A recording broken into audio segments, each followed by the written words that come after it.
कमाता हूँ बहुत कुछ पर कमाई डूब जाती है। कमाता हूँ बहुत कुछ पर कमाई डूब जाती है। कुछ इनकम टैक्स ले जाता है, कुछ बीवी उड़ाती है। कुछ इनकम टैक्स ले जाता, कुछ बीवी उड़ाती है। कमाता हूँ बहुत कुछ पर कमाई डूब जाती है।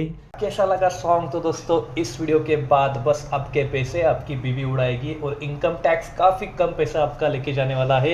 ये मैं आपको गारंटी के साथ बताता हूँ दोस्तों। इसी के साथ आपको रिक्वेस्ट करता हूँ, अगर आप चैनल पे नए भी हैं तो वीडियो के साथ एंड तक बने रहे, ताकि जो भी मैं एनालिसिस आज कैलकुलेशन आज आपके साथ शेयर करने वाला हूँ वो काफ़ी सिंपल सॉर्टेड और आपको आसान भाषा में मैं समझा दूंगा।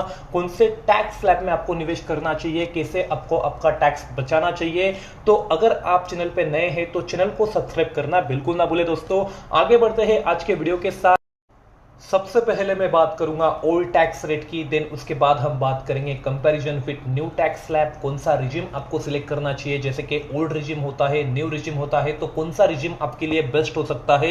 इसी के लिए मैंने कुछ सिनारियोज आपके लिए पिक किए हैं, एनालिसिस किए हैं, कैलकुलेट करके मैं लेके आया हूं, ताकि आपको आसानी से वो समझ सके कौन सा रिजिम आपके लिए बेस्ट हो सकता है, कौन से इनकम पे। इसी के साथ हम बात करेंगे कुछ इन्वेस्टमेंट ऑप्शन, अगर आप ओल्ड टैक्स रिजिम सिलेक्ट करना चाहते हैं तो वो भी मैं आपके साथ शेयर कर दूंगा। और अंत में मैं आपकी एक समरी के साथ आपको ये वीडियो को कंक्लूड करूंगा। तो दोस्तों वीडियो के साथ एंड तक बने रहे। शुरू करते हैं आज का वीडियो। सबसे पहले बात करते हैं दोस्तों ओल्ड टैक्स स्लैब की, मतलब बिफोर फाइनेंशियल ईयर 2023 से 24 के पहले कौन से टैक्स स्लैब थे और कैसे थे, इसकी जानकारी आपको सबसे पहले लेना काफी इंपॉर्टेंट हो जाता है।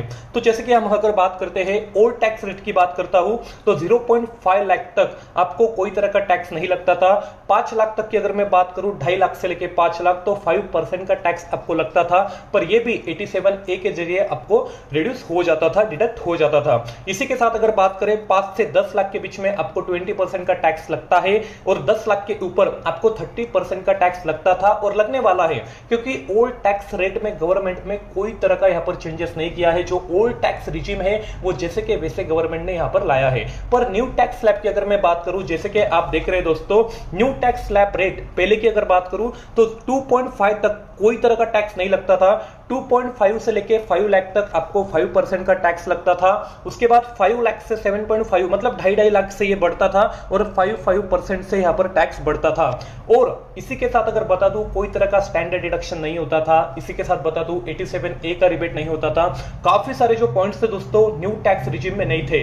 पर इस बार की अगर मैं बात करूं तो न्यू टैक्स रिजिम को गवर्नमेंट ने ऐसे इंट्रोड्यूस किया है ताकि अच्छा खासा फायदा हमको हो सकता है। जैसे कि आप देख रहे हैं दोस्तों, इसके लिमिट की बात करें, टैक्स स्लैब रेट की बात करें तो 3 लाख तक आपको कोई तरह का टैक्स नहीं लगेगा। 3 से 6 लाख तक की बात करता हूं 5% का टैक्स आपको लगेगा। पर इसमें भी सेक्शन 87A के जरिए 7 लाख तक का रिबेट आपको मिल जाता है, मतलब कोई तरह का टैक्स आप 7 लाख के निवेश तक आप नहीं कर सकते हो, 7 लाख के इनकम पे आप नहीं कर सकते हो। 6 से 9 लाख की अगर बात करूं तो 10% का टैक्स आपको लग जाएगा। 9 से 12 में आपको 15%, 12 से 15 में आपको 20% और अबो 15 लाख आपको 30% का टैक्स यहां पर लगने वाला है। एक बात बता दूं, ओल्ड टैक्स स्लैब में ओल्ड टैक्स रिजिम अगर आप सिलेक्ट करते हो तो आप इन्वेस्टमेंट यहां पर दिखा सकते हो। न्यू टैक्स रिजिम में जैसे कि आप पहले नहीं दिखाते थे और आज भी अभी भी इसके आगे भी आपको कोई तरह की इन्वेस्टमेंट इसमें दिखाते नहीं आएगी। तो दोस्तों बात करते हैं, एनालिसिस करते हैं, कैलकुलेट करते हैं कौन सा टैक्स रिजिम आपके लिए बेस्ट टैक्स रिजिम हो सकता है। पर उससे पहले आपको जानना इंपॉर्टेंट हो जाता है ओल्ड टैक्स रिजिम में आप अगर सिलेक्ट करते हैं तो आपको कौन कौन से इन्वेस्टमेंट ऑप्शन हो जाते हैं इसमें। तो बात करते हैं दोस्तों सबसे पहले इन्वेस्टमेंट ऑप्शन की, जो है एटीसी, सेक्शन एटीसी काफी ज्यादा पॉपुलर है दोस्तों, काफी ज्यादा फेमिलियर है, लोगों को इसके बारे में पता है दोस्तों, और इसी वजह से काफी ज्यादा से ज्यादा लोग एटीसी में यहां पर निवेश करते हैं। क्योंकि अगर इसके निवेश की बात करूं तो एफडीज में बैंक एफडी जो होती है टैक्स सेविंग, उसके बाद में ELSS fund, PPF, NSC, Sukanya Samriddhi Yojana जैसे कई सारे ऑप्शन आपको इसमें अवेलेबल हो जाते हैं और 1.5 लाख तक आप इसमें निवेश कर सकते हैं और टैक्स बेनिफिट यहां पर उठा सकते हैं। नेक्स्ट सेक्शन की बात करूं तो एटीडी, जिसमें मेडिकल हेल्थ इंश्योरेंस आ जाता है आपका, आपके फैमिली का, मतलब आपके पेरेंट्स का।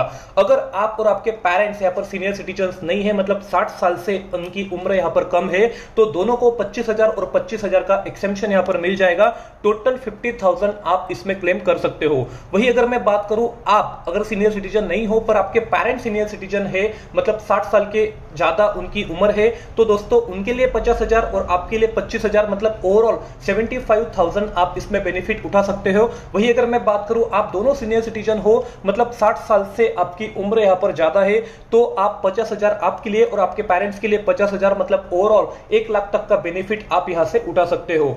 नेक्स्ट पॉइंट की बात करते हैं दोस्तों, 80 सीसीडी, मतलब एनपीएस के जरिए भी आप 50,000 का एक्स्ट्रा निवेश यहां पर कर सकते हैं और वो भी आपको अच्छा खासा बेनिफिट दे देगा। 50,000 का टैक्स आपको सेव हो जाएगा। सेक्शन 80 की बात करूं दोस्तों, इंटरेस्ट ऑन होम लोन, ये सबसे इंपॉर्टेंट और सबसे अच्छा पॉइंट में लेके आया हूं, क्योंकि दोस्तों काफी कम लोगों को पता होता है। एजुकेशन लोन एक ऐसा लोन है दोस्तों जिसपे 100%, मतलब जितना है उतना आप यहां पर टैक्स बेनिफिट उठा सकते हो। कोई तरह का लिमिट आपके लिए नहीं है। पर लेना किसके लिए है? एजुकेशन लोन आप खुद के लिए ले सकते हैं, आपके बच्चों के लिए, आपके स्पाउस के लिए आप ये ले सकते हैं।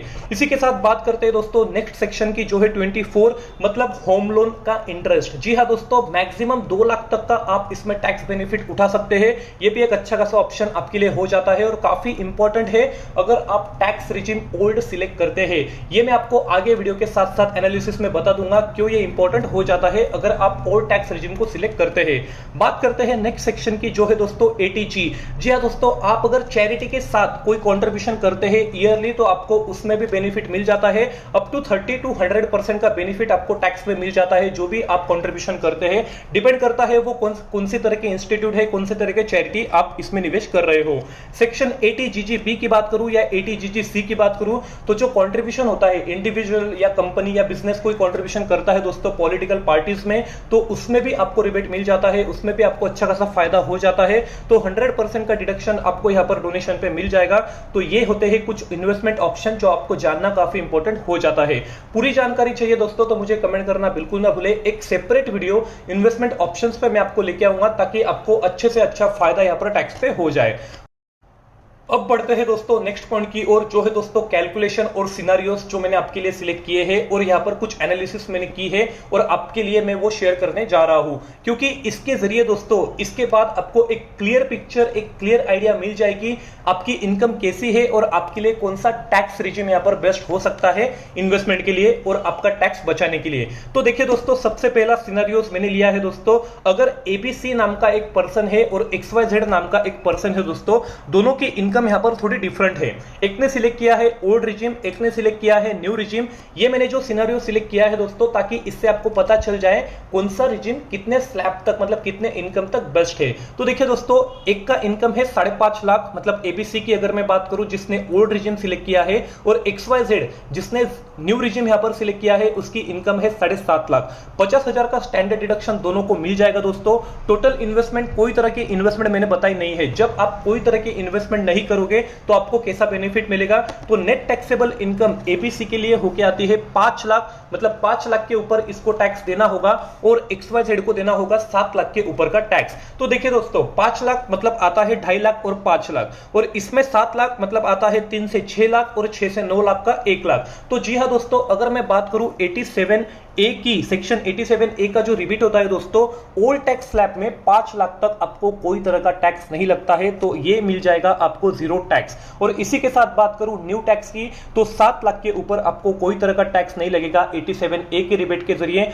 आपको 0 टैक्स यहां भी आपको मिल जाएगा। तो देखिए दोस्तों, मैं आपको बताना चाहता हूं, अगर आप ओल्ड टैक्स रिजिम सिलेक्ट करते हैं तो 5.5 लाख अगर आपकी इनकम है तो कोई तरह का टैक्स आपको नहीं लगेगा, कोई तरह की इन्वेस्टमेंट आपको दिखानी नहीं है दोस्तों। और अगर आपका न्यू टैक्स रिजिम है, कोई तरह की इन्वेस्टमेंट इसमें तो दिखा ही नहीं सकते हैं, क्योंकि न्यू टैक्स रिजिम में आपको कोई तरह का ऑप्शन नहीं होता है कि आप इन्वेस्टमेंट दिखा सकते हैं। तो देखिए 7.5 लाख की अगर आपकी इनकम है, आपने सिलेक्ट किया है न्यू टैक्स रिजिम, कोई तरह का आपको यहां पर टैक्स नहीं लगेगा। तो देखिए ये एक अच्छा सिनेरियोस था आपके लिए। नेक्स्ट सिनेरियोस की बात करते हैं दोस्तों, जिसमें almost same tax benefit up to 10 lakh, मतलब 10 लाख तक की आपकी अगर इनकम है तो ऑलमोस्ट आपको सेम बेनिफिट यहां पर मिल जाता है। पर इसमें आता है दोस्तों इन्वेस्टमेंट, आपको ओल्ड टैक्स रिजिम में थोड़ा बहुत इन्वेस्टमेंट यहां पर दिखाना है। तो बात करते हैं पहले की, मतलब एबीसी की, जिसने ओल्ड टैक्स रिजिम यहां पर सिलेक्ट किया है। और जिसका इनकम है 10 लाख, दोनों का इनकम यहां पर अभी 10 लाख है दोस्तों। ओल्ड टैक्स रिजिम की सबसे पहले बात कर लेते हैं। 50,000 का स्टैंडर्ड डिडक्शन, 2.5 लाख की इन्वेस्टमेंट मैंने एक कंसीडर कर ली है, जैसे कि एटीसी में किसने 1.5 लाख निवेश कर दिया, 50,000 का एनपीएस किसने ले लिया, 50,000 का हेल्थ इंश्योरेंस ले लिया, मतलब ओवरऑल 2.5 लाख का निवेश यहां पर इसने कर लिया। तो अगर मैं नेट टैक्सेबल इनकम की बात करूं तो 10 माइनस 3 लाख, टोटल 7 लाख इसका नेट टैक्सेबल इनकम हो गया।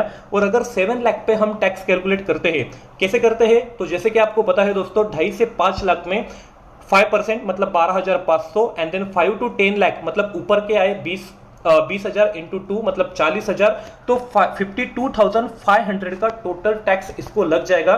पर इसमें इसको बताना होगा इन्वेस्टमेंट। पर वही अगर मैं बात करता हूं न्यू टैक्स रिजिम की, जिसने सिलेक्ट किया है मतलब XYZ पर्सन ने, उसका इनकम था 10 लाख, उसको 50,000 का स्टैंडर्ड डिडक्शन मिल गया, कोई तरह की इन्वेस्टमेंट इसमें हम दिखा नहीं सकते हैं। पर हम लोग अगर टैक्स स्लैब से भी कैलकुलेट करते हैं तो ये भी नेट टैक्सेबल इनकम के बाद इसका टैक्स निकल के आता है 52,500। तो आपको अगर दिमागमारी नहीं करनी है, कोई तरह की झंझट नहीं रखनी है, इन्वेस्टमेंट आपको दिखानी नहीं है, इतना टेंशन नहीं लेना है, तो आप हमेशा न्यू टैक्स रिजिम के लिए जा सकते हैं अगर आपकी इनकम 10 लाख तक है। नेक्स्ट पॉइंट की अगर हम बात करते हैं दोस्तों, जो है विदाउट होम लोन, मैंने एक कंसीडर किया है, इसका एनुअल इनकम है 13 लाख रुपए का, मतलब दोनों का एबीसी का और XYZ का एनुअल इनकम है 13 लाख। पर इसमें हम जो इन्वेस्टमेंट दिखाएंगे ओल्ड टैक्स रिजिम में, वो विदाउट होम लोन का एक्सटेंशन होगा, मतलब जो अभी तक हमने कंसीडर किया था 2.5 लाख, वैसे ही हम इसमें देखेंगे। और नेक्स्ट वाले सिनेरियोस में हम कंसीडर करेंगे 2 लाख तक का एक्सटेंशन, मतलब होम लोन उसमें कंसीडर करेंगे। तो कैसे हो सकता है इसका कंपैरिजन, जैसे कि आप देख रहे हो दोस्तों एनुअल इनकम है 13 लाख, उसमें 50,000 का स्टैंडर्ड डिडक्शन मिल जाएगा, 2.5 लाख का इन्वेस्टमेंट एबीसी ने पर कर लिया है, जिसने ओल्ड टैक्स रिजिम सिलेक्ट किया है। टोटल नेट टैक्सेबल इनकम बन के आती है 10 लाख, उस पे अगर हम कैलकुलेट करते हैं टैक्स तो 1,12,500 का यहां पर टोटल टैक्स ओल्ड वाला जो है वो पे करता है। पर अगर हम न्यू की बात करें तो टोटल इनकम जो हो जाती है नेट टैक्सेबल इनकम 12,50,000, उस पर टैक्स अगर कैलकुलेट करते हैं तो मात्र 1 लाख, मतलब आज भी इनका जो कंपेयर हम करते हैं तो न्यू टैक्स रिजिम हमें बेस्ट दिखाई देती है, पर विदाउट होम लोन। पर इसी के साथ अगर हम होम लोन को लेके आते हैं, होम लोन में कोई निवेश करता है 2 लाख तक का मैक्सिमम बेनिफिट कोई उठा लेता है और इन्वेस्टमेंट उसकी हो जाती है लगभग 4,50,000, तो नेट टैक्सेबल इनकम बन के आती है 8 लाख और उसके ऊपर जो टैक्स लगेगा वो 72,500 रुपीज का, तो काफी कम हो जाता है। मतलब क्या, अगर आप ओल्ड टैक्स रिजिम सिलेक्ट करते हैं और ज्यादा से ज्यादा इन्वेस्टमेंट, जितने भी मैंने ऑप्शंस आपको बता दिए हैं इनिशियली, उतने सारे आप यहां पर अवेल कर लेते हैं, अच्छा खासा इन्वेस्टमेंट आप कर सकते हैं, तो ओल्ड टैक्स रिजिम आपके लिए बेस्ट हो सकती है। और बात करते हैं न्यू टैक्स रिजिम की, तो वैसे के वैसे आपको 1 लाख तक का टैक्स यहां पर देना पड़ेगा, तो विथ होम लोन और मैक्सिमम इन्वेस्टमेंट ऑप्शन से ओल्ड टैक्स रिजिम यहां पर बेस्ट हो जाता है। नेक्स्ट पॉइंट की बात करेंगे दोस्तों, जब आपका इनकम 15 लाख है तो कौन सा इन्वेस्टमेंट ऑप्शन आपके लिए बेस्ट होगा और कौन सा टैक्स रिजिम आपके लिए बेस्ट होगा। तो इस केस में मैंने यहां से कंसीडर किया है एक आइडियल सिनेरियो, क्योंकि देखिए दोस्तों कोई ऐसा पेयर नहीं है टैक्स पेयर जो सारी की सारी यहां पर बेनिफिट उठा ले। काफी कम लोग हैं दोस्तों जो सारी की सारी बेनिफिट उठा लेते हैं, हम लोग 5 to 10% कंसीडर कर सकते हैं, पर बाकी सारे लोग जितने भी मैंने आज तक देखे हैं काफी कम बेनिफिट यहां पर उठाते हैं। मतलब कोई लोग एटीसी में निवेश करेंगे, एनपीएस में नहीं करेंगे, एटीडी में करेंगे, एटीई में नहीं करेंगे। तो एक in and out ideal scenarios मैंने 3.5 लाख का निवेश यहां पर दिखा दिया है, मतलब ना मैक्सिमम मतलब 4.5 लाख 5 लाख नहीं और ना कम 2.5 लाख 2 लाख नहीं, एक 3.5 लाख का एक आइडियल केस मैंने यहां पर सिलेक्ट कर लिया है। 15 लाख का इन्वेस्टमेंट मतलब इनकम अगर है किसी की और ओल्ड टैक्स रिजिम के जरिए उसको 50,000 का स्टैंडर्ड डिडक्शन, 3.5 लाख का निवेश उसने किया है, नेट टैक्सेबल इनकम बन के आती है 11 लाख। जी हाँ दोस्तों, और अगर उस पर हम कैलकुलेट करते हैं टैक्स तो टोटल टैक्स निकल के आता है 1,42,500 रुपए। और उसी के साथ अगर हम बात करते हैं नेट टैक्सेबल इनकम बन के आती है XYZ की, मतलब न्यू टैक्स रिजिम वाले की 14,50,000, और इस पे अगर हम टैक्स कैलकुलेट करते हैं तो वो निकल के आता है 1,40,000। मतलब यहीं पे भी इतना टैक्स वगैरह इतना इन्वेस्टमेंट दिखाने के बाद भी न्यू टैक्स रिजिम काफी बेस्ट हमें यहां पर दिखाई देती है। बात करते हैं दोस्तों नेक्स्ट सिनेरियोस की, जिसमें अगर आपका इनकम 20 लाख का है। देखिए दोस्तों ये एक मैक्सिमम इनकम है जो मैंने आपके लिए सिलेक्ट किया है, इसके जरिए आपको पता चल जाएगा, एक अच्छा केस स्टडी मैंने आपको दे दिया है दोस्तों, और आप एक अंदाजा लगा सकते हो, आपके माइंड में क्लियर पिक्चर लग जाएगा आपके लिए कौन सा टैक्स रिजिम बेस्ट हो सकता है। तो अगर आपकी इनकम 20 लाख है 50,000 का निवेश करते हो, टोटल इन्वेस्टमेंट आपने 3.5 लाख की कर रखी है, ओल्ड टैक्स रिजिम के अकॉर्डिंग आपका नेट टैक्सेबल इनकम हो जाता है 16 लाख, और उसके ऊपर हम टैक्स कैलकुलेट करते हैं तो 2,92,500 वो निकल के आता है। वही अगर हम न्यू की बात करें तो 19,50,000 पे नेट टैक्सेबल इनकम निकल के आती है, टोटल टैक्स 2,85,000।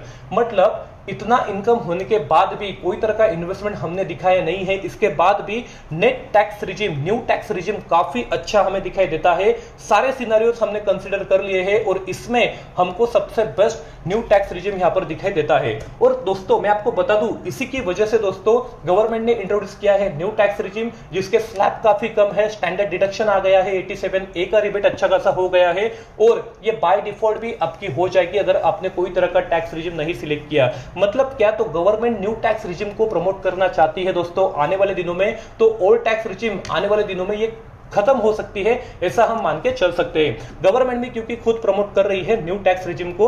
और देखिए दोस्तों, इसी के साथ अगर मैं बता दूं तो जो बातें हैं वो आपको जानना काफी इंपॉर्टेंट है। मतलब जैसे कि अगर आप सिलेक्ट नहीं करते हैं ओल्ड टैक्स रिजिम या न्यू टैक्स रिजिम, तो बाय डिफॉल्ट आपका सिलेक्ट हो जाएगा इस फाइनेंशियल ईयर में न्यू टैक्स रिजिम। अगर आप सैलरीड क्लास है और आपको कोई तरह का रिजिम सिलेक्ट करना है तो आप किसी भी टाइम पे कई बार आप न्यू टैक्स रिजिम या ओल्ड टैक्स रिजिम के बीच में स्विच कर सकते हैं। पर अगर आप बिजनेस इनकम आती है, मतलब आप बिजनेस क्लास से हो, जैसे कि फ्रीलांसर प्रोजेक्ट हो, कंसल्टेंट इनकम आपकी आती है, तो only once in a life time आपको ऑप्शन मिल जाता है कोई भी टैक्स रिजिम सिलेक्ट करने का।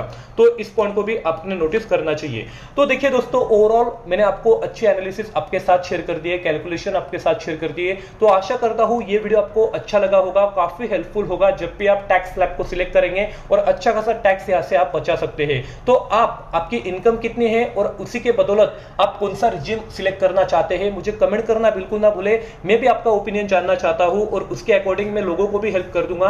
तो आशा करता हूं ये वीडियो काफी आपको अच्छा लगा होगा, हेल्पफुल होगा, ताकि आने वाले दिनों में आपका अच्छा खासा पैसा यहां पर सेव हो सकता है। तो अगर वीडियो अच्छा लगा तो आपके दोस्तों के साथ, आपके फैमिली मेंबर्स के साथ, जिनका टैक्स आप खुद के साथ बचाना चाहते हो, तो उनके साथ शेयर करना बिल्कुल ना भूले। इसी के साथ आशा करता हूं आपको ये वीडियो अच्छा लगा होगा और आपने लाइक बटन को यहां पर प्रेस कर दिया होगा। वीडियो के साथ बने रहने के लिए धन्यवाद। इसी के साथ आज का वीडियो समाप्त करते हैं।